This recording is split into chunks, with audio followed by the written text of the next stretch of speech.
अवस्थेत येडू डोंगर चढणं व्हायचं नाय माझा हाल बघून तू दोन पावल खाली यावं ग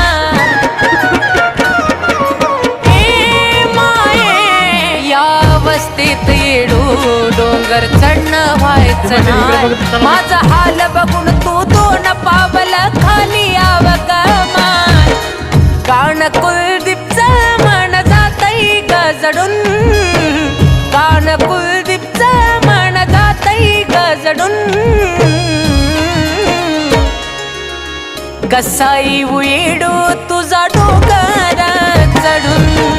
काग अचानक हे येडू आला या घडून कसा येऊ